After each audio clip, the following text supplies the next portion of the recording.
after people who are thinking about leaving the sport, bringing them back the next year. All these next numbers are all from the United States. And what they discovered up until a year ago, a year and a half ago. So you get a player in at 6 or 7 years old, almost half of them don't make it to the age of 10. 54% of the girls don't make it that far. And then only 30% make it one season and then leave. So those are pretty discouraging figures. And they went after and they came up with some plans.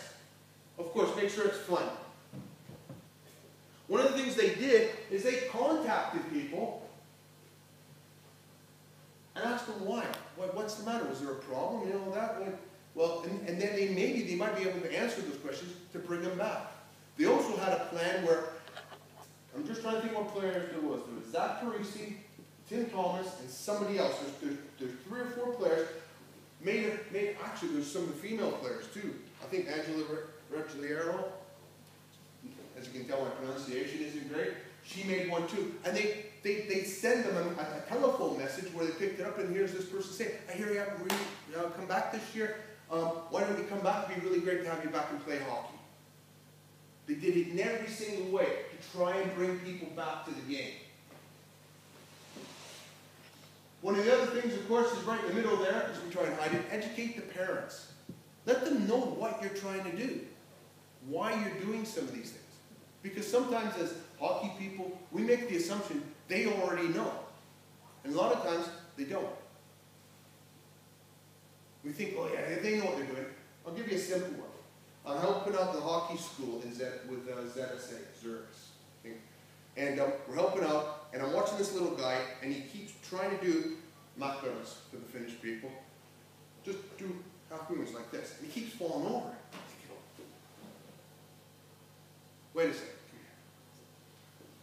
What's your name? He told me, my name's Luca. I said, okay, fantastic. He said, is your dad here? Yes, because his English wasn't very good. My German's non-existent. But he said yes. So I took him over to the boards. He was wondering, and of course, you don't have to worry if his dad's there. By the time you get to the boards, he's already there. I said, hi, do you speak English? He goes, yes. He goes, Luca's got a little problem. He says, oh, what is it? He says, his skates are on the wrong feet. And what it was is, a big company in Switzerland is Graf, as we know. You know the yellow triangle? They were on the inside. That's how I figured it. I wouldn't have figured it out either. But I just thought, okay, no, but every week after that, I had the parent company say, Lucas skates are on the right feet, he's cool this week. Great, fantastic. But it's things like that. We expect them to know how to put equipment on. We expect them to know these things. They don't. We expect them to just, how many times have you had a player come to you and says, how many times have you had a coach come to you and say, my players, they just don't do what I want them to do when they leave the bench. I've had that one a couple of times. I think real hard about my answer, and then I kind of say to them, you ever thought about, could you ever tell them what you want them to do when they leave? No. Well, not many hockey players I know are mind readers. Just like their parents aren't mind readers either. Tell them why you're doing things, what you're doing, what the next stage could be. They don't have to know everything, but it's good if they've got a little bit of information that they can see, oh, we're doing this because we're going to do that. If they don't like it, they can move on.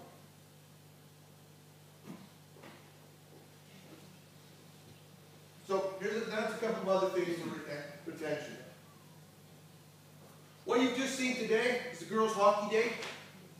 Finland, basically the way it works is this. What you've seen, set it up. We have a manual that explains this.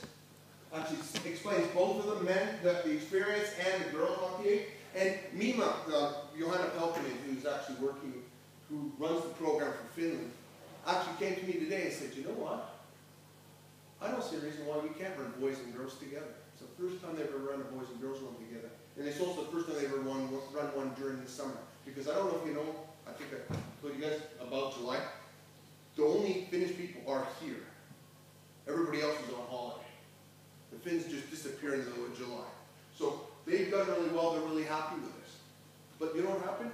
2006. No, 2006. They just make the bronze medal game in Torino. And they came back got to do something to start. Actually, they lost the bronze medal again to USA. We have to do something to do this thing, build this program. How can we do it? This is how Johanna got hired into this job. And they said, let's try this. They looked at their thing. 2,700 hockey players. That's what they had. They were the fourth nation in the world, 2,700. So they started doing girls hockey days, but then by the next Olympics, 4,800 hockey players there. They almost doubled it. They're over 5,000. Their goal now for the next Olympic cycle to 2014 is actually to go as high as 7,500 hockey players. This is what they're pushing. This is why they were willing to try and do this time, so people could see it, understand it, and see if it would actually work during the summer. And they're quite pleased. So it all works out. And then they're saying, well, no, we could have the boys help out on this too and give them that. So we explain a lot of that in the manual. That's some of the operations. One of the big things they do is having the players met at the rink.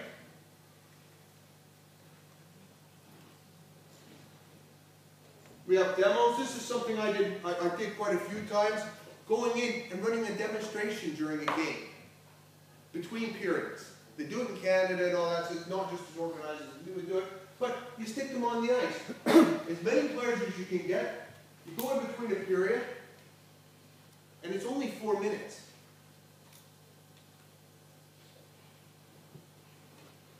They go on, they play, whistle goes, they change positions, they play, they either do a practice and play.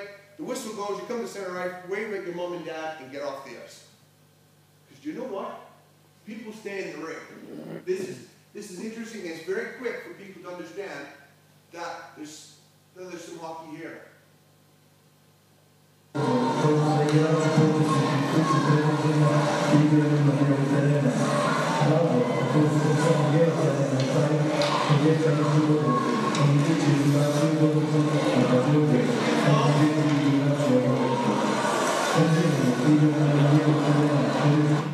This is Division II World Championships in Croatia.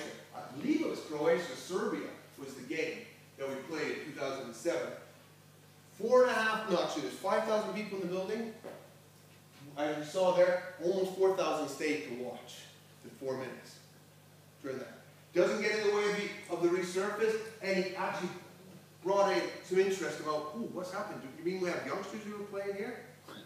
And we have the whole thing, as it says here, about the audio explanation, and that, we have all that actually can be read, translated in just a quick one.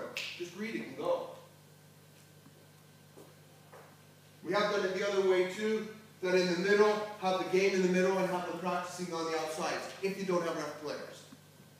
You can just change it around. Beginners camp, put it together that they have a chance to actually try a little bit of a hockey school during the time. And they can get on the ice and start to learn a little bit more about the game.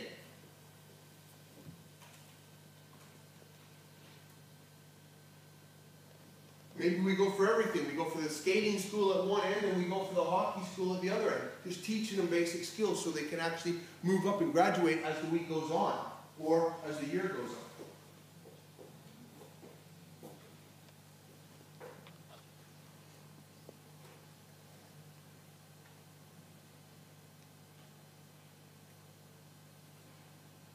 Fine.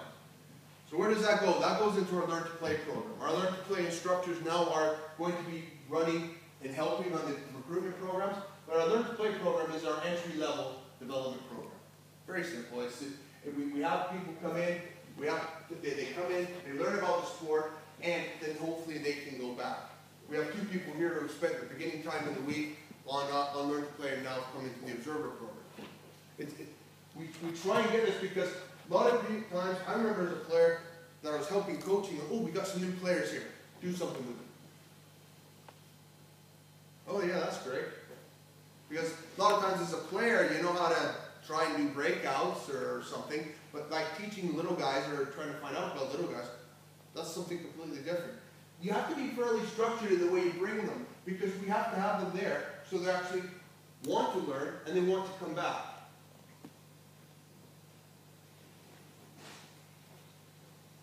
We also have a manual that goes with this that has 80 separate practices that you can use.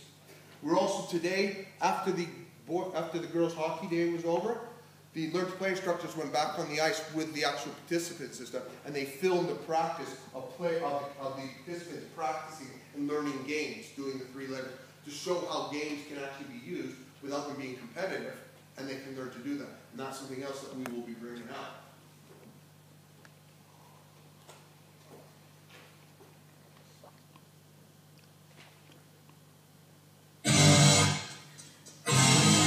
This is one of the skills we teach.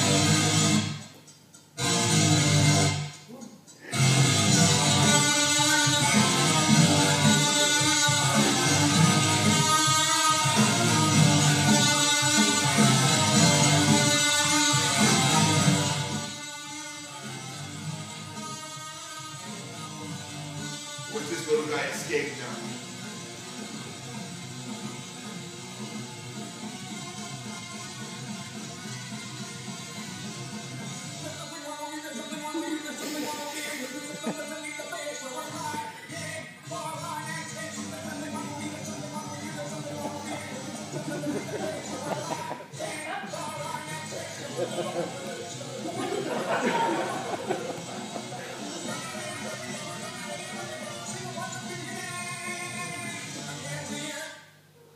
Okay, we don't teach that actually. But that was sent to me by a guy from USA Hockey who runs their programs there. And just explaining the youngsters on the ice and having fun and trying to get out of it. But we do a lot of our stuff based on the cross-ice model to get as many players as we can onto the ice. We have the Introduction to Coaching Manual, which is the beginning of the coaching program that explains right from the beginning coaching and also coaching of skills. We have a seminar that's run with. We also have the Introduction to Skills videos, which I'll show you one.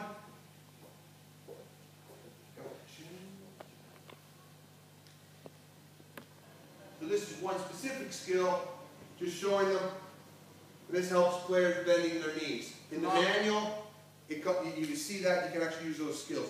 On the Hockey Center, you can actually see that presentation and the video is right next to it, so you can actually click it up. We also have one for goalkeeping too. We went through all beginning goalkeeping stuff to do a goalkeeping section just on players. Because as much as we say every player should try to play every position, there's always going to be that one player who's 8 years old, wants to be a goalkeeper, and his mom and dad want to spend 3,000 euros on him. So let's make sure they do the right job to start with. Let's teach them the proper skills. See if they're going to stand in there. Okay? And then, of course, as I said, there's the Learn to Play manual with the practices.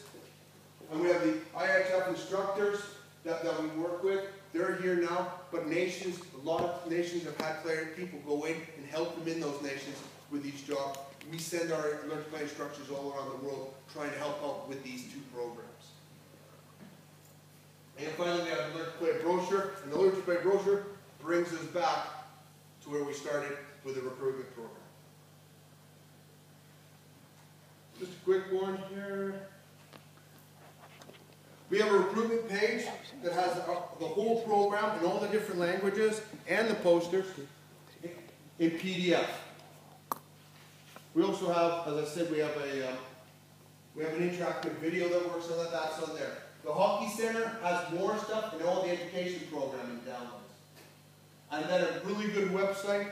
And honestly, sorry, I haven't checked to see if this is still the active one. If not, go on USA Hockey and find it. Is their ADM, American Development Model program, is exceptional for USA on all these type of things. For just the development in the beginning part. I know this isn't the high performance stuff and going from there, but we have to start someplace, especially women's hockey. And like another 100 players means another 100 players in the game. It makes a big difference to us. Trying to go there. Okay? Is there any questions? Any comments? Is everybody just ready for dinner? So who's ready for dinner? We'll save on that. Okay, well, thank you very much. Thank you, too.